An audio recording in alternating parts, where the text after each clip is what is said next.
السلام علیکم ورحمۃ اللہ وبرکاتہ۔ ناظرین، آپ دیکھ رہے ہیں زین مدنی اسلامک چینل اور میں ہوں آپ کا میزبان محمد زین مدنی۔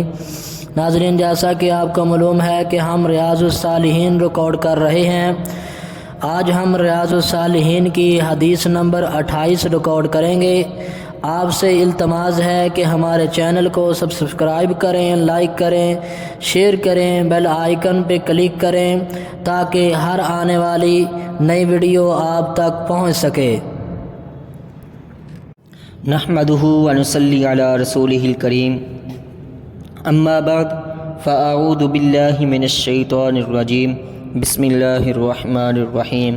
ریاض الصالحین جلد اول اور باب نمبر 3، باب الصبری، صبر کا بیان۔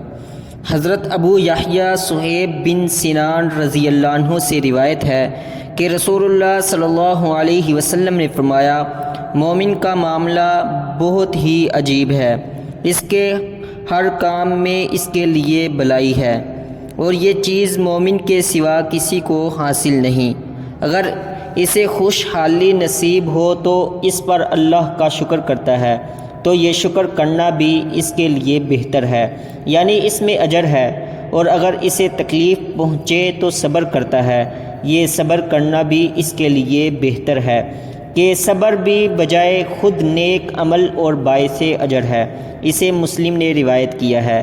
حافظ صلاح الدین یوسف صاحب اس حدیث کے فوائد و مسائل اخذ کرتے ہوئے پہلا مسئلہ یہ تحریر کرتے ہیں کہ اس میں مصائب و مشکلات انسانی زندگی کا لازمہ ہیں، کیونکہ دنیا انسان کی آرام گاہ نہیں بلکہ یہ مسافر خانے کی حیثیت رکھتی ہے۔ لاکھوں انسان سکون کی تلاش میں دار آخرت کو سدھار گئے۔ دنیا اسی طرح ختم ہو رہی ہے اور ہو جائے گی۔ دوسرا مسئلہ یہ بیان کیا کہ دنیا میں دو طرح کے انسان آباد ہیں، ایک فرما بردار مومن اور دوسرے منکر۔ منکروں کے لیے مصائب دنیا بطور سزا ہوتے ہیں، اور فراوانی اور خوشحالی کفر اور سرکشی میں مزید اضافے کرنے کے لیے، جبکہ مومن کا معاملہ اس کے برعکس ہے، اسے پہنچنے والے مصائب و آلام بھی اس کی تطہیر کے لیے اور اس کی خوشحالی اور فراوانی نیکیوں میں اضافے کا باعث بنتی ہے، اور خوشحالی و تنگی دونوں حالتوں میں صبر و شکر سے کام لیتا ہے۔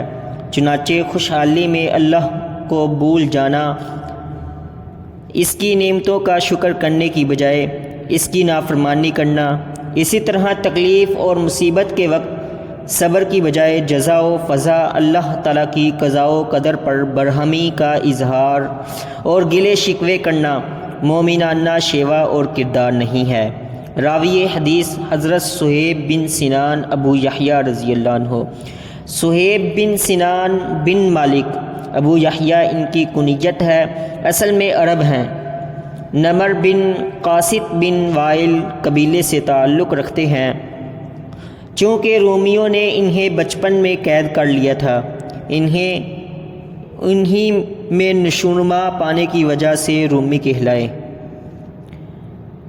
جب یہ بڑے ہوئے، سن شعور کو پہنچے، تو ان کے ہاں سے بھاگ کر مدینے آ گئے۔